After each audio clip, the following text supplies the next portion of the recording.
You have meddled with the primal forces of nature, Mr. Beale. And you will atone. It's been a long time, Simon. So, the reason you're here with me and not in some vassal state being tortured is because the GSA needs your help.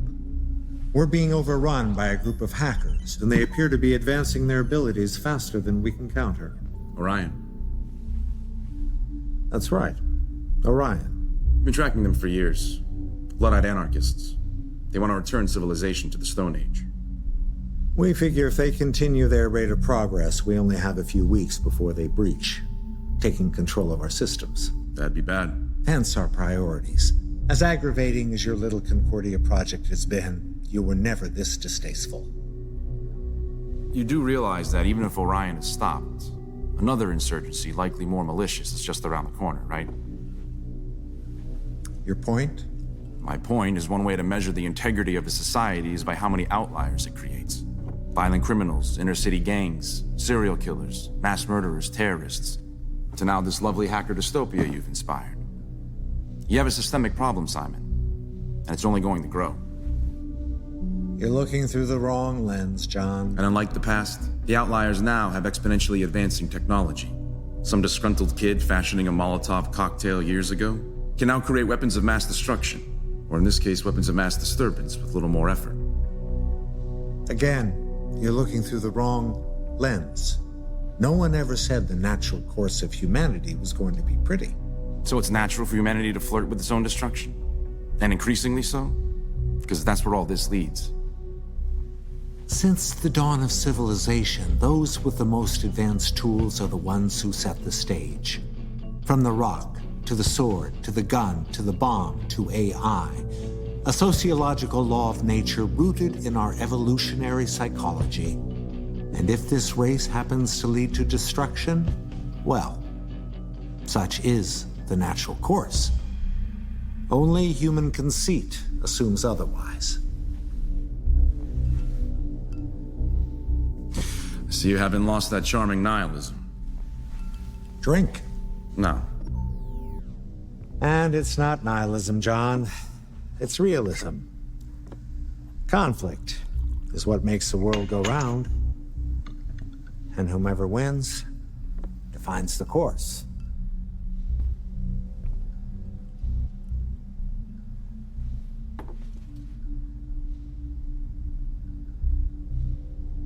So what's the deal? The deal is you help us tame the barbarians at the gate along with anything else we ask. In return, you'll be granted a decent life here. This ship might be a place of work, but it's also a self-contained city. We go back a long way, John. And despite our differences, I would hate to see that genius go to waste. And if I don't? You know the answer to that. Aside from this possible Orion catastrophe, which I doubt your humanist ego would allow, you'll be turned over to interrogation, and it won't be cinematic. Either way, you're not leaving this ship. Okay, Simon. But I have one condition. I want you to put an end to Program UX-83, otherwise known as the Malthusian Mandate.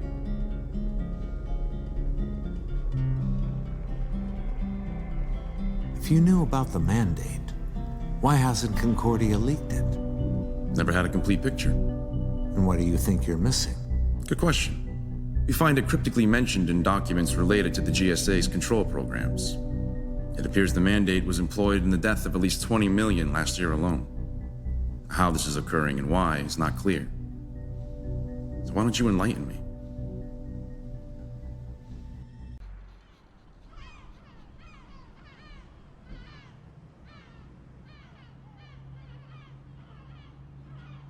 In the end, it wasn't the so-called communist, socialist, anarchist, or whatever counterculture group that posed the most serious argument for the Great Transition.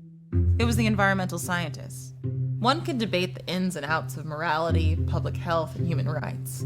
But if the habitat goes, all that becomes moot.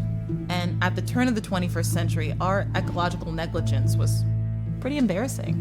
With great inefficiency, we were using far more resources each year than the planet produced, had destroyed vast realms of biodiversity, polluted the air, the soil, the water, not only destabilizing the entire global ecosystem, but by extension, society itself. The most common question I get when teaching this history is, how is it even possible things could get so bad? How could everyone just keep blindly pulling levers on that destructive economic machine and not see what was happening? And it comes down to a kind of faith-based conditioning, a religious pathology taking the form of mass economic behavior. The doctrine was that of universal scarcity. People had been taught to believe that at no time, under no circumstance, can economic balance exist. The very idea an economy could be organized to efficiently provide for everyone, while also being in balance with the habitat, was a sacrilegious taboo. The cult of scarcity and consumption wasn't having it. They considered it utopian thinking, supporting the myth that people had infinite wants and were acquisitively insatiable. Hence, the poor had to exist, and if anything was a problem, it must be population, not the system. That was the prevailing dogma. There must be too many people. You can't have ecological balance in a system that requires constant consumer activity to work. It's one thing to consume based on need, it's another to consume because the system demands it. And the market system of economics needed constant turnover of goods to keep and create jobs, providing workers, which of course were also consumers, with income, to spend back into the system, endlessly repeating the cycle of cyclical consumption. If it didn't repeat fast enough or slowed, the economy contracted. Purchasing power wasn't circulating, and the society proceeded to shut down.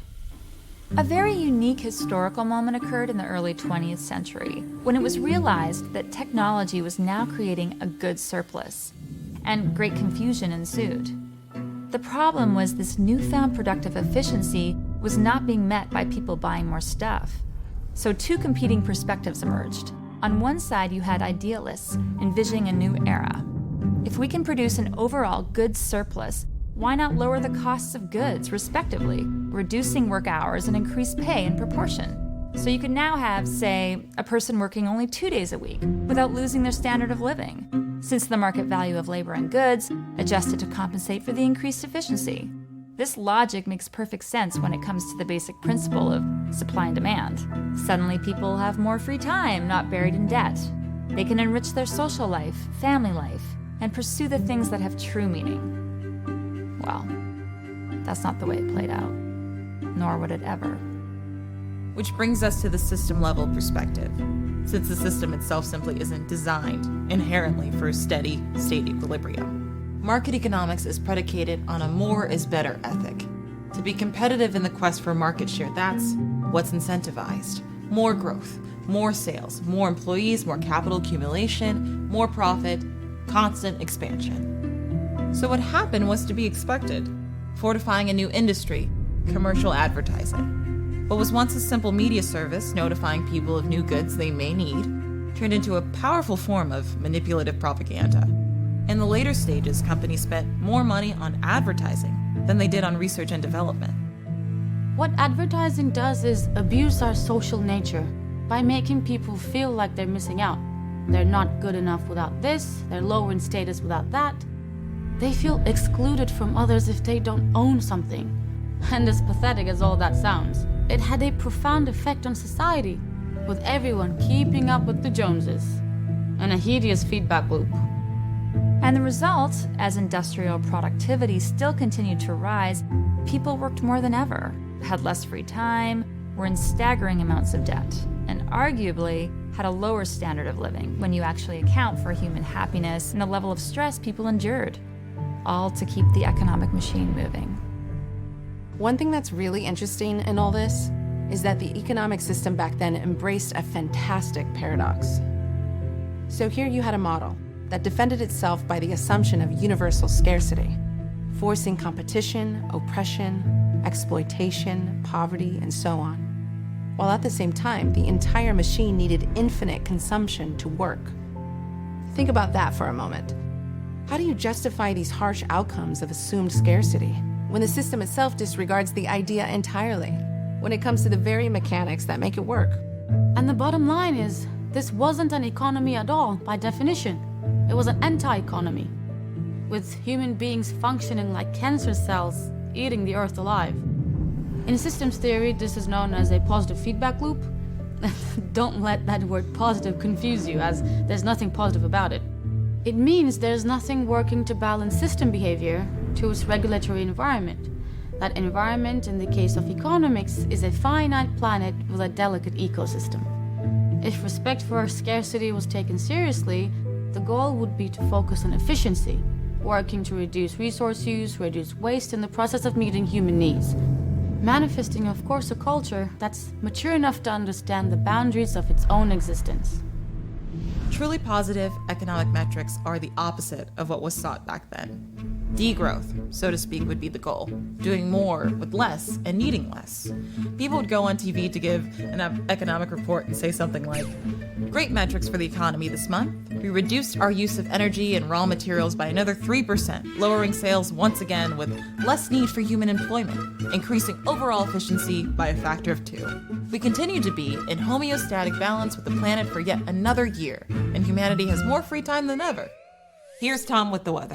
Well, it's clear skies across the hemispheres. The Amazon rainforest isn't on fire. We aren't clogging the atmosphere with CO2, and we haven't seen swarms of refugees cascading across continents in search of food for some time. And the fog of billionaire douchebaggery seems to have cleared a bit. We do expect some precipitation, adding to our already abundant fresh water supply, further improving topsoil, while global abundance measures has everyone sitting pretty for the foreseeable future. Yeah, you would never hear anything like that. Instead, the opposite. Some dickhead PhD Ivy League market economist religious fanatic who literally has no clue what the word economy even means would come on and say, "Quarterly earnings were down last month in most sectors as GDP slows. We're seeing an increase in unemployment due to the contraction, but hopefully the coming Christmas season will spark new consumer demand, while it's anticipated that the central bank will lower interest rates and buy more bonds to increase liquidity to ease the credit crunch. Hopefully, this will improve consumer confidence, inspiring investors to reallocate capital into da-da-da-da-da-da-da." Translated, this means we need you people to take on more loans, go into more debt, to buy more things, to create more jobs, so we can sell more things and use more of the Earth's resources. If we're lucky, industry will improve on shortening good lifespans through planned obsolescence, make things impossible to repair. Hopefully more single-use goods will become the norm, so people can buy and throw away at an ever-increasing rate, keeping this shit show going. I'm sorry. I thought we were trying to save the world. Everything's ahead of schedule. And I can't do much more without the satellite coordinates. Plus, this is getting good. According to the script, looks like John's about to school Simon on the nature of hierarchy. Wait, how is it we're seeing both in the shot at once? The camera links to his eye. Audiences don't usually notice things like that. And besides, where do you see equality in the animal kingdom? No one's equal, John. And it'd be painfully boring if they were. Humans are diverse. Everyone has different capabilities, strengths, weaknesses, talents. The push for social equality and human rights is about how that diversity is understood. And you seem to think people should only be valued by how well they compete in the business game, as if the violent spread between the rich and the poor reflects objective human worth. John, I amuse myself with the notion of the money god because it isn't far from the truth. Some system has to exist to divide up a scarce world, and nature has spoken as to what that system must be. Those who reach the top of the pyramid deserve it, not because you or I think it's right, but because that's what nature's selecting for. So nature prefers sociopaths and psychopaths to guide the species? Because those are the dominating traits of the ruling class today. The system is as the system does. Is that what the Malthusian mandate's about? To then select out the poor and weak? We'll get to the mandate in a moment. I'm still bothered by your denial of the fact our social system reflects our true biological nature. And if this revolution you speak of did magically occur, it would just be a matter of time before the innate compulsion toward social dominance prevailed yet again. Deep down, John, the slaves don't want to be free. They want to be slave owners. Nice one. Too bad history paints a different picture. Power hierarchies have remained constant throughout recorded civilization. For perhaps the last 12,000 years, sure. You know as well as I do, before the discovery of agriculture, there was no such thing. 99% of human history has been egalitarian. I said civilization, John. Meandering hunter-gatherer tribes, chucking spears and eating grubs isn't civilization. How contemporaneous of you. Yet 20th century study of numerous hunter-gatherer tribes, those still surviving in remote areas, just as they did thousands of years prior, actually show socially rich cultures. Adult lifespans not far from ours, relatively peaceful and balanced with nature. No leaders, no group hierarchy, no inequality. To argue today's society is somehow more civilized is dubious at best. Well, then, perhaps you can encourage all your enlightened followers to come together and live out their utopian fantasy in the Amazon jungle. You mean what's left of it? What hasn't been destroyed by the supposedly advanced culture that's ravaged the natural world into total decline in the name of infinite consumption and economic growth? And the point here, Simon, is hunter-gatherer cultures are evidence of human variability. Variability which contradicts your vague biological determinism. John, just because history shows a range of behaviors across time doesn't prove anything. The introduction of agriculture indeed changed the human condition because it triggered a dormant trait in our evolutionary psychology, a trait that wasn't expressed before. How? By the advent of economic surplus. Economic surplus. Resources and goods that could be stored, hoarded, stockpiled, owned, traded, controlled, leveraged for personal gain, a phenomenon that was impossible in hunter-gatherer reality. And it was that realization that sparked our now omnipresent drive toward dominance and hierarchy. I didn't know that. Genetic dormancy of an evolutionary expression needed an environmental trigger, psychological drive that then morphs into complex oppressive institutions and structures. Compelling, intuitive, plausible. Too bad it's total bullshit. Old simpleton, pedestrian, biodeterministic conclusions that are nothing more than elitist projections. You think it's wise to insult me given this circumstance, John? And listen.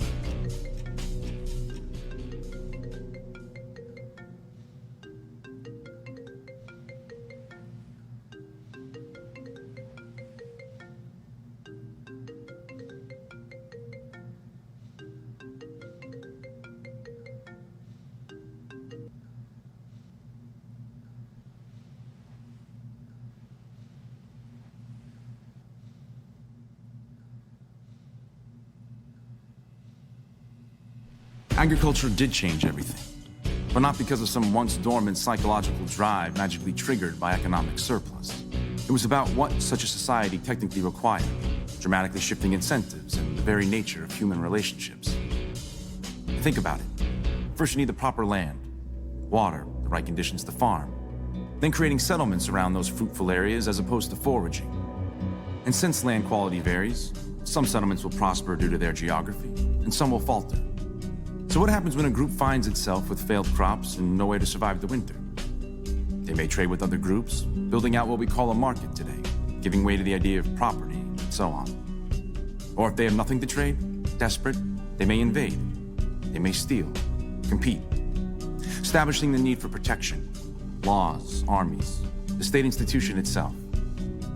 At the same time, people begin to notice the imbalance and power of this new propertied reality, rationalizing the hoarding of wealth for the sake of future security. Hence the birth of inequity, poverty, socioeconomic class. Simon, every major structural aspect of society today, from ownership to trade, to nation states, to institutional warfare, to the competitive ethic, to vast economic inequality and power hierarchy, was predictable. Snowballing ever since. So, your theory is if you change the structure of society, you change the human condition? There's no going back, John. No one's going back. We're going forward. Humanity has been trapped in this immature stage for too long. Not to mention the sickness manifest by this endless striving towards social status is palpable. Children, when who ask what they want to be when they grow up, say, rich and famous. How the most wealthy nations, those beacons of supposed success, are by far the most mentally ill.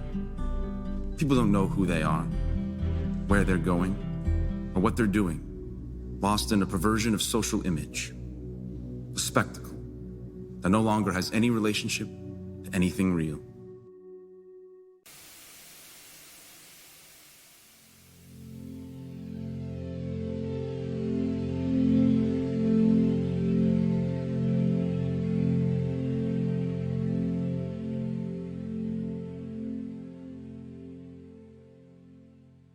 So I'd like to go back to the subject of inequality, but this time to understand the mechanics of the oppression, how the hierarchy was kept in place. Okay, let's start with money. Money was the infrastructure of the market economy, and how it was created and moved around was instrumental to lower class oppression. So you had these things called banks, and they had the ungodly power to make abstract value out of nothing. If a person needed money for a home, or car, or business, they went to their local bank and applied for a loan. And if approved, the person signed a contract, binding them to return that loaned money at a future date. Though it's not really a loan in the sense of somebody lending out what they already owned. Contrary to what most assumed, banks didn't loan out money they actually had. They instead created new money in the form of credit, backed by debt. So, on one side, money represented a store of value people could spend, while on the other, it was a liability made out of debt. In other words, for every dollar that existed, there was also a debt of a dollar owed to some bank somewhere. That was how money was brought into existence, and when someone repaid the loan debt, the money then disappeared. That understood, any kind of service in that economy sought a profit. And in the case of a loan, that came in the form of a fee called interest.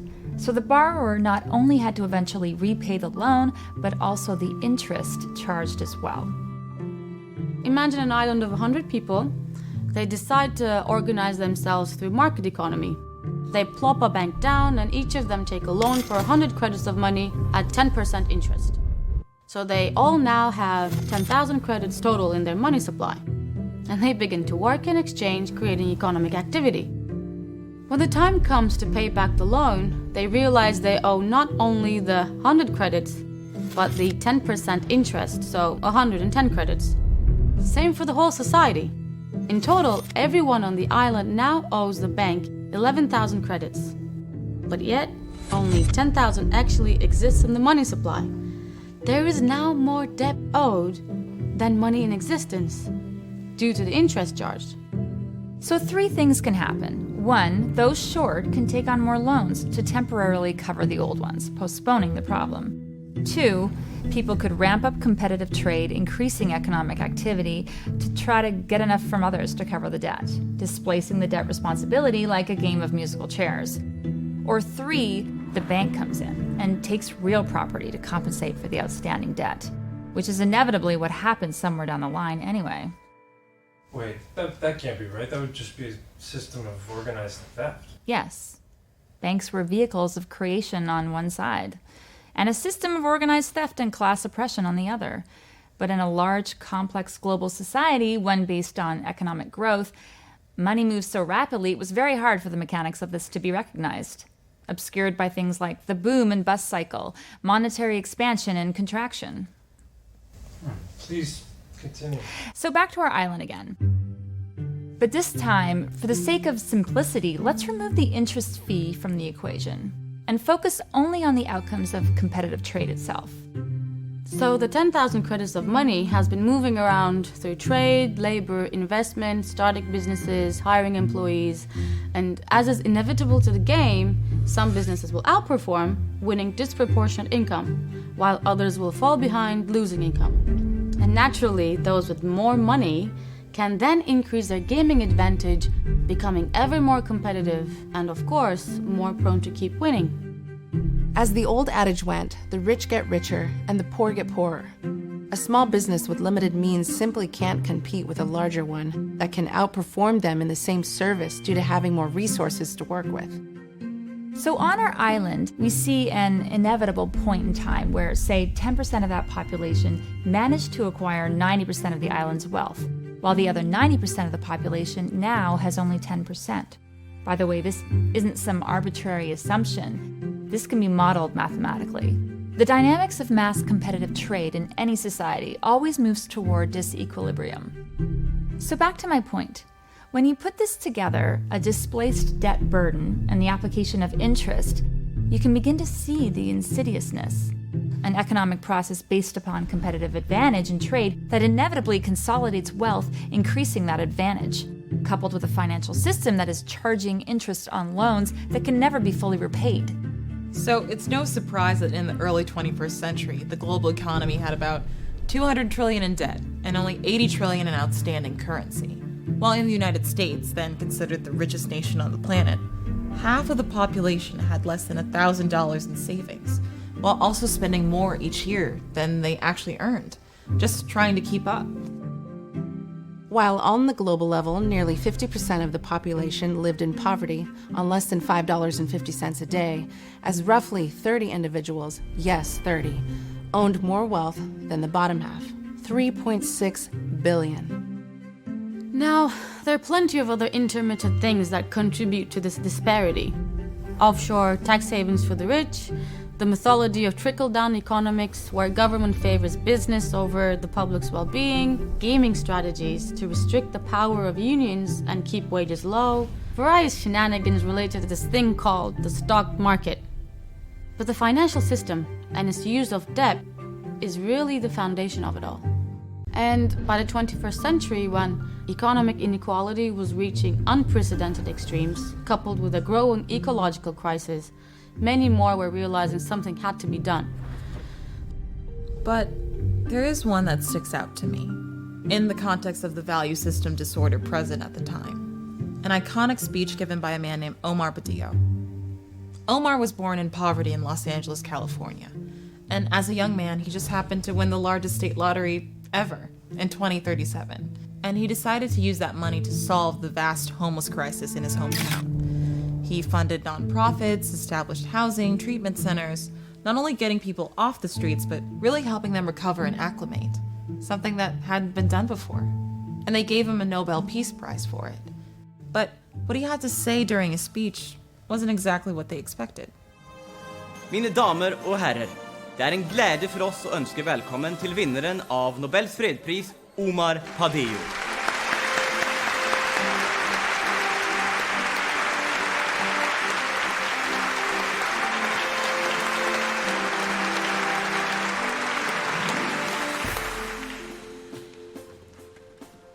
Thank you. And while I'm happy for those we have helped over the past few years, taking about 75,000 homeless off the Los Angeles streets, I must say that the problem at hand runs much deeper than the poverty we see around us. When I created this program, focusing on just this one regional crisis, my long-term hope was that it would set a new precedent, that those who disproportionately benefit in this world would be inspired, step up, and help take responsibility for the plight of the less fortunate. After all, what I have done here is merely a patch that can only help a few. For the true source of poverty, our social system, continues to go unaddressed. We live in a world of stories and myths, and we've been told that the vast inequities that we see is the price we must pay for innovation and progress. Well, innovation to what end? And how do we define this notion of progress? For if progress is about how much one can own, the availability of jobs, the state of a nation's GDP, the rise of the stock market, or the development of some gadget to entertain and distract you, then we face a serious existential crisis. I submit that true progress can only be measured in the health, stability, integrity, and responsible freedom of a civilization, responsible to ourselves, responsible to each other, and responsible to the earthly habitat we all share. And by those measures, my friends, there is now little progress to be found, as we all sit idly by, presupposing that the way society works is the only way it ever could. That said, if it's true that we must persist in this inhumane economic order, an order that has proven it can only create affluence for a minority at the cost of destitution for the majority, then our only choice is to seek a new level of humanitarian effort. Today, 3 people have more wealth than the bottom 75% of the world's population.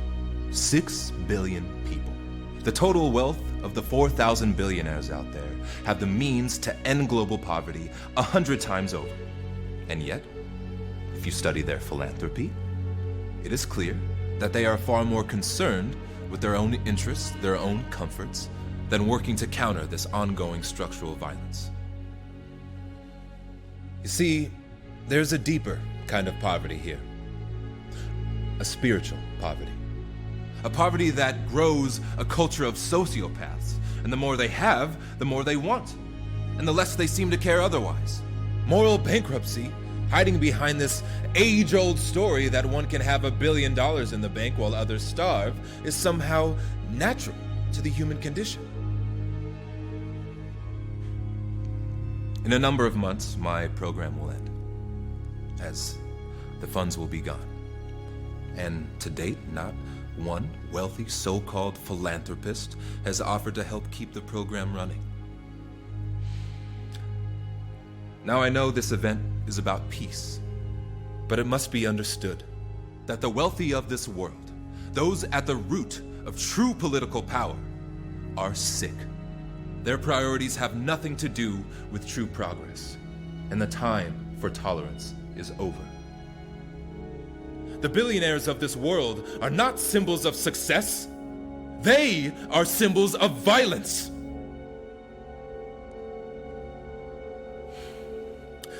And until that violence ends, there will be no peace on this planet.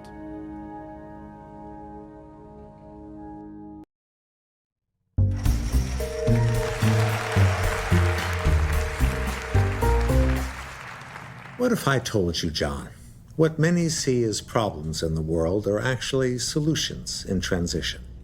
Is that some kind of Taoist riddle? Poverty, crime, war, disease, even the ongoing destruction of the habitat. What if they were actually productive forces, assisting a larger end? I suggest you lighten up on the Nietzsche. What separates us from the rest of the animal kingdom is that we have no natural predators. Nothing out there to snatch us up for an afternoon snack. We're also uniquely aware of our own mortality and fight it. With hospitals, medicine, inoculations, little stopping us from reproducing to the very limit of our host. At least not externally. Evolution had to do something a bit different with us. So, instead, we are our own predators. Predator and prey in one.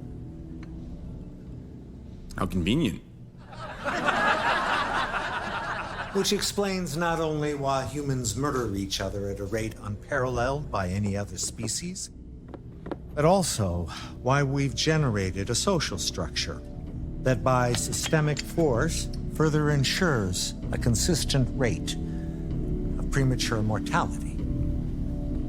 You mean structural violence? Embedded into the very design of civilization itself.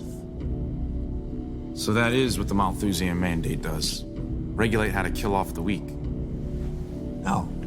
The mandate isn't a policy of action, it's a policy of inaction. A commitment not to interfere with the natural course of the system. So the invisible hand of the market has a machete.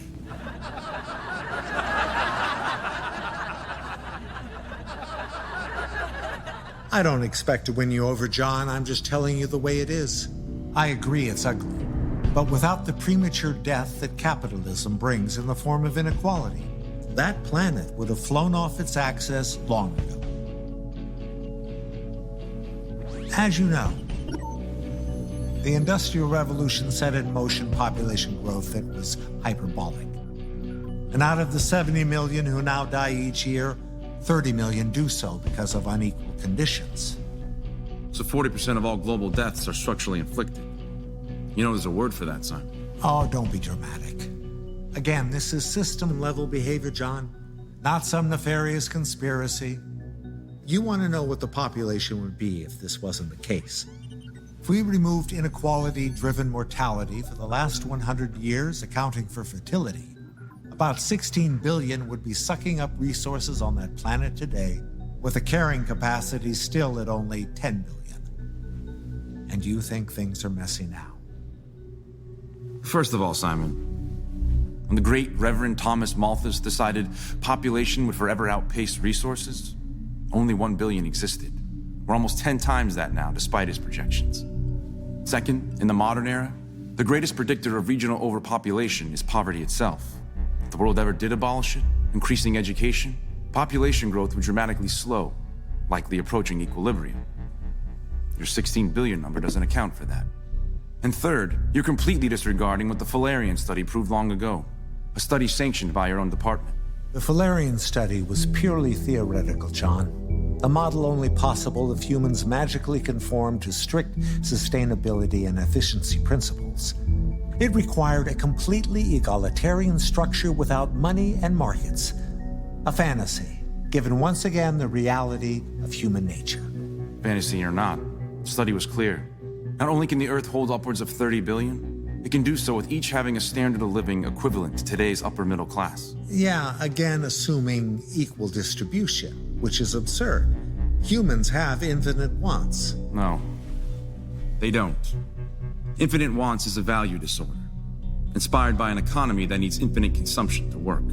People are just as prone to be minimalist as they are materialist. It comes down to the social condition. Today, if people didn't have highly acquisitive values, the entire economy would collapse. Fine. Believe what you will, John. It's all moot anyway. You asked me what the Malthusian mandate was, and I'm telling you. Whether you like it or not, this is the reality of things today.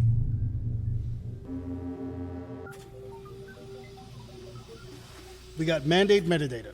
Please tell me this is recording. It certainly is. Looks like John got his subterfuge. So how's this organized then?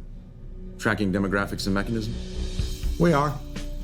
As you'll notice, conditions related to absolute poverty in the third world countries account for about 40% of all premature deaths. And I see you're also tracking poverty-related illness and violence in the industrialized nations. With heart disease, cancer, and diabetes remaining at the top, while suicide, inner-city gang warfare, and drug overdoses coming a close second. What about deep systemic relationships? Lack of education, childhood stress? Correlated as well. Actually, very consistent. Regional cycles of deprivation are like clockwork. Poor families continue to produce more poor families, even in the richest states. And the mechanisms? Standard class war stuff. Only difference now is the ecological and climate crisis, which has rapidly increased mortality in poverty-stricken desert and coastal regions. But the same story otherwise. The rich get richer with disproportional opportunity and capital. The political establishment favors business and wealthy interests over social support programs. And the banking system keeps a solid stranglehold on social mobility by saturating the lower class in insurmountable debt. Same on the global level. Through international finance institutions, structural adjustments, austerity, sanctions. In fact, the financial system is really the glue that holds all this together, keeping constant downward pressure on the impecunious masses. Centuries ago, humans discovered hydrocarbon energy, fossil fuels, and for a good chunk of time it was a critical mechanism advancing civilization. But after a while it became obvious that its continued use posed insurmountable repercussions, damaging the environment. So we eventually had to stop using it completely, figuring out other means. And this is a good analogy as to why we also needed to transcend that social system. I look at capitalism as an adolescent stage in the growth of civilization. Let's let loose and have people be selfish, building and creating in a belligerent manner with no regard for consequences. And we learned a lot. I think without this phase, we wouldn't have been able to recognize and amplify what really makes us unique as a species. We started as DNA, moving from simplicity to complexity, evolving a brain with consciousness, while blessed with a profound social nature, merging us into a truly global consciousness, continuing this expansion. Not through our biology, but through the sharing of knowledge. Cultural evolution. There was a great library in a city called Alexandria, long, long ago, and it contained some of the most foundational texts of human civilization. And sadly, it was destroyed in war. Many centuries later, a famous astronomer named Carl Sagan commented on the subject. It was as if the entire civilization had undergone some self-inflicted brain surgery, and most of its memories, discoveries, ideas, and passions were extinguished irrevocably. So the great question of scientific and hence economic progress inevitably becomes, how do we optimize the power of our group mind to increase knowledge and solve problems? How do we harness our different talents and skills to bring out our best potential, not only as individuals, but as a civilization? We know the hardware, so to speak, a finite yet profoundly regenerative planet, bound by laws of nature, with our species, part of a delicate ecosystem, sharing common ground. The true measure of economic progress is simply doing more with less. Efficiency. The ability to build something for a given purpose that is not only better than what came before it in utility, but also better in terms of reducing the amount of labor, energy, and resources required to make it work. Which means it all comes down to design. And back to my point about markets. The infrastructure it created set the groundwork for powerful new means to merge human talent and skill. We just needed to remove the counterproductive aspects. And needless to say, wasteful human competition, proprietary knowledge, and people motivated to sell things over and over to feed a system of infinite growth wasn't going to work. There had to be a way to bridge minds and solve problems directly, not by proxy of market competition and profit. I think the smartest thing we ever did as a society was the adoption of an open source, shared resource commons. It exponentially catapulted our problem-solving creativity. We ended corporations, localized communities, and shared all knowledge. In fact, if it wasn't for that move, I really don't think we would have solved the climate crisis and all the other ecological and social problems we faced before the Great Transition. I still stand in awe today at the stunningly productive collective design processes we created, where status is driven not by differential competition for gain, but by the degree of your contribution, how dedicated you are to problem solving and creation, working to improve the fabric of society itself. We also realized the true purpose of a means of production based upon automated technology, not as some brute industrial mechanism to produce an endless stream of arbitrary goods, but as a way to free ourselves from uncreative labor, not to mention improving efficiency and safety. And one final evolution worth noting was the removal of the price system. People stuck these numbers on everything that suggested some kind of earthly value. The numbers were a result of a particularly crude equation dealing with supply and demand. And while the high priests of the market religion saw those price decrees as the word of God, the truth was any price value determined by market dynamics alone was woefully incomplete. And the only term to know in regard to that is negative market externality. These are cost values, unaccounted for by the market price equation related to damage done by industry. For example, in the early 21st century, the running price of hydrocarbon energy was in a particular range, but yet there was actually an additional $5.3 trillion in cost every year as people worked to clean up the damage the use of hydrocarbons was doing to the planet. Same for the plastics industry, a serious problem back then. It had an externalized cost of $2.5 trillion a year just to clean up the oceans. In fact, if you went back and did the accounting for global industry as a whole, factoring in these negative market externalities, again, these costs not reflected in the set prices, you would find that no company on the planet was actually even profitable.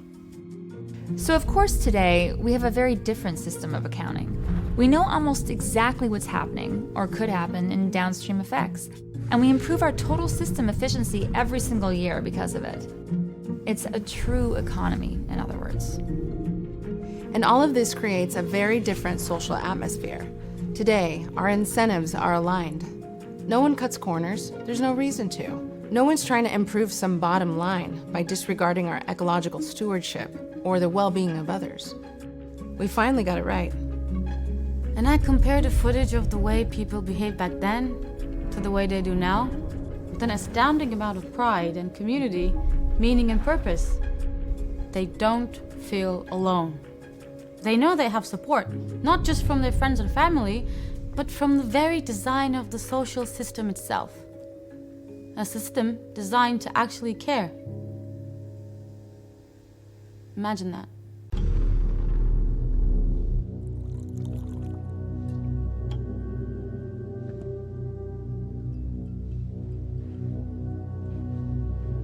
How are you still standing? What is that, your 10th drink?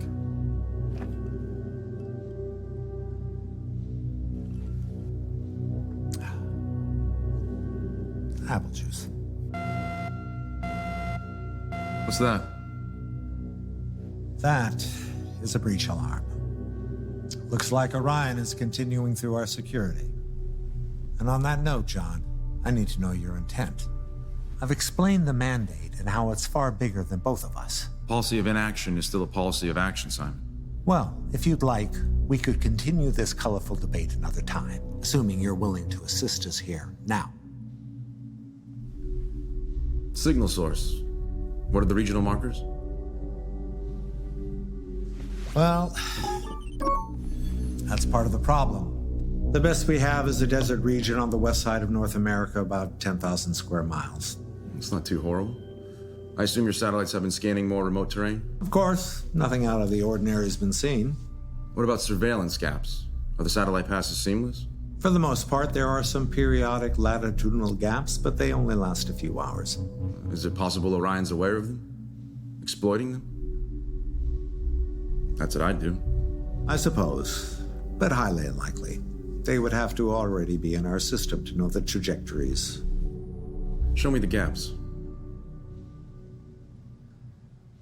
You want my help or not?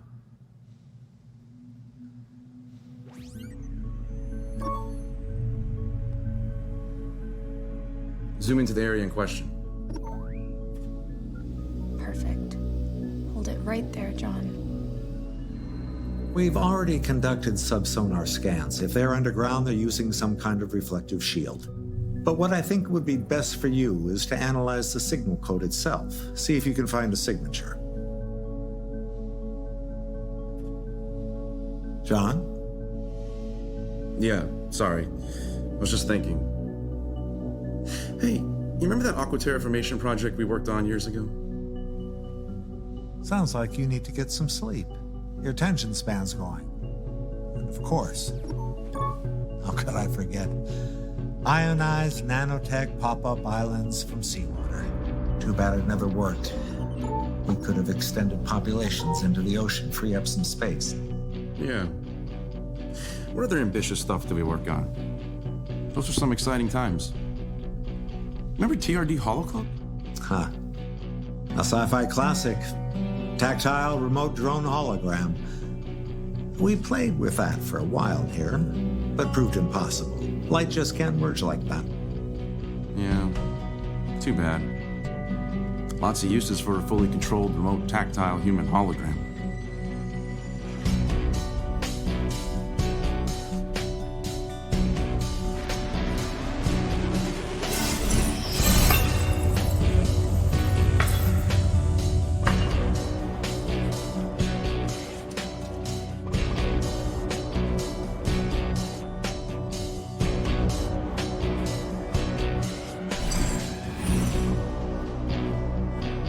Cool, huh?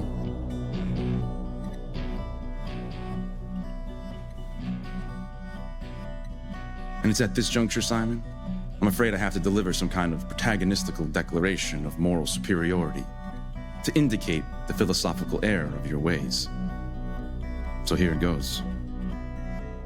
Those that seek to create in this world, those who embrace change as a natural force, helping to unify humankind as one entity in one shared direction, realizing that injustice anywhere is injustice everywhere. We'll always be one step ahead of the traditionalists, the preservers, the elitists, who in defense of their separatist identities and egoist fears, seek to divide, conquer, oppress, and destroy. The pursuit of livingry will always be one step ahead of the pursuit of weaponry. Orion doesn't exist, does it? Nope. We just put a virus in your firewall. Why? What's the point of all this? To expose the mandate, of course, which will be leaked shortly to every major news network. Oh, seriously? That's it? You think we can't absorb that? That we haven't perfected endless ways to deflate and confuse public perception when needed? Well, then I guess you have nothing to worry about. See you around, Simon.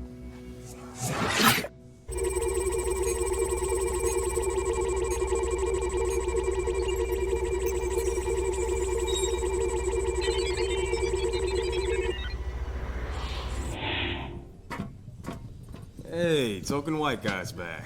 Shut up. All right, folks, we don't have much time. I don't think he's gonna buy that story for long. How we doing? Satellite coordinates locked. Everything's ready. But keep in mind, even with bypassing your surveillance, once this thing hits, the heat signature is going to be out of control. That's what the subterfuge is for. Mandate leak on the blockchain yet? Packaging now. Should be in the hands of every major media outlet in about 20 minutes. Good. Don't forget to show Simon's stupid face. So this is it, folks. We have a clear path avoiding GSA surveillance. Once the mandate exposure hits the press, Simon and company will be in damage control. Hopefully long enough so we can pull this off. Anybody need anything? Music. Music. Music. Music. You got it.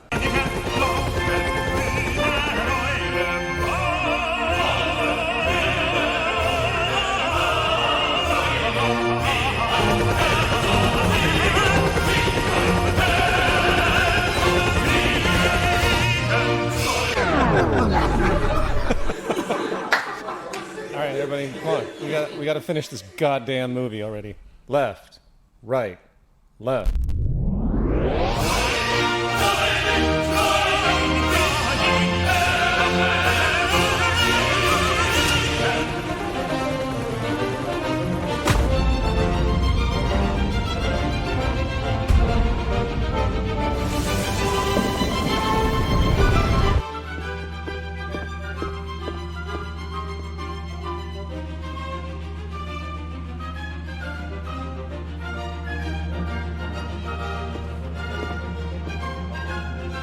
Responding to this new leak by Concordia purporting to reveal a policy of neglect where the death of millions in poverty was deliberately accentuated by international trade policy.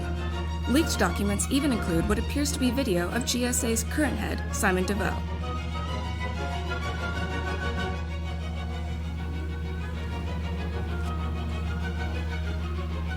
Don't look at me like that. Standard operating procedure, folks. Get your media agents out there and start changing the narrative.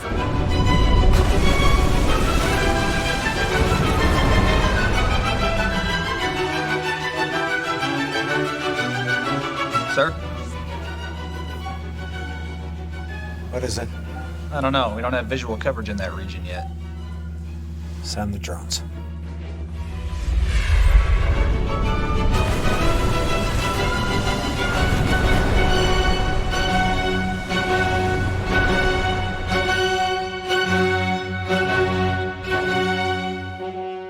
Holy shit, it worked. Shall we alert the base? Indeed. The migration begins. It's an artificial island, sir, in the Pacific, about 700 miles off the coast of North America. Holy shit. It worked. Scramble fighters to destroy? Now, see this? It's a plasma congealed electromagnetic field. Impenetrable. How do you know that? Because I know the creator. And scene.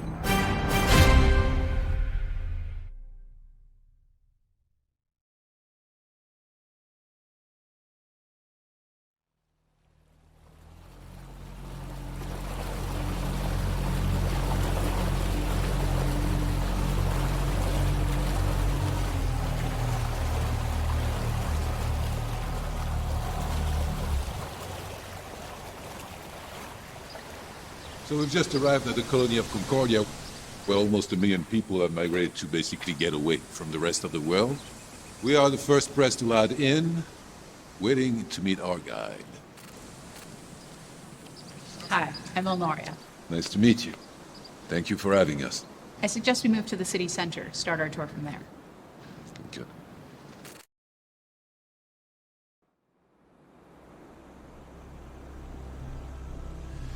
So there's been a lot of speculation on the mainland about what goes on here. You're depicted as some kind of a cult, claims of human rights abuses, and your media is being censored pretty aggressively. Well, that's why you're here. This island wasn't created to escape the world. It was created to set an example, to change the world, show what's actually possible if humankind decided to work together. So where would you like to start? I guess technicals? How are you powering this place? Mixed renewable integration. The island's core baseload systems are solar, wind, and ocean, while localized kinetic energy capture, mixed-use reuse mechanisms are designed into most everything. Like footsteps? Footsteps, vehicle motion, pipe flows, anything that moves, we recapture. We're at about 5,000% efficiency, more energy than we know what to do with. That's insane. Not really. The Earth is, in effect, a perpetual motion machine. You people on the mainland could easily do the same thing, but your economic system simply isn't conducive to integrative design. Speaking of which, let's head to the development center around the corner. Okay.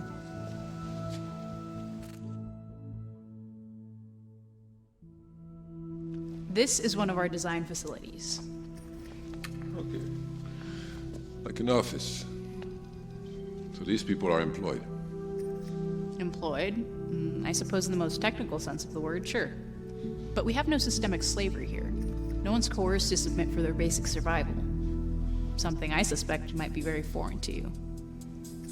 But everyone needs to do something, right?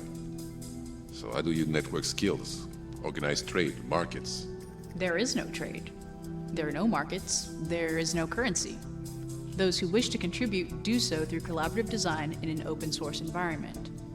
What you think of as industries of production on the mainland is unified here. Wait, I don't understand. These people are not paid to be here? How are they motivated? Well, how is anyone motivated? Do you need to get paid to get out of bed in the morning? Do you need to be paid to ensure your own health, the health of your family and friends? Paid to show stewardship for the habitat and society that supports you? What about innovation? Innovation to what end? To create something to improve life and experience? Or to create something to sell? If you think about it, it has been the blind economic drive toward innovation as you know it that continues to lead your society to destruction. Okay then, so once these people have designed something, then what? If a design meets proper criteria in terms of efficiency and sustainability protocols, it is then accessible by our mostly additive manufacturing system. Additive? 3D printers? Which have been perfected to a degree where modular arrays can produce most anything conceived of with traditional materials. And by the way, there's no waste here. Our AI design filters won't allow production of any item that isn't 100% regenerative. Sorry, I'm speechless. If what you say is true, you've actually done it. Done what? You've created utopia. If you want to sound like an idiot, sure. This isn't utopia, friend. It's simply pragmatic design. Come, let me now show you our democratic system, how we use direct democracy to eliminate politicians and control problems. What? No elections? No ghouls? God, no. Wow. So where do I sign up? I want to join your cult as soon as possible. I'll see what I can do. Please. I don't know if I can take much more.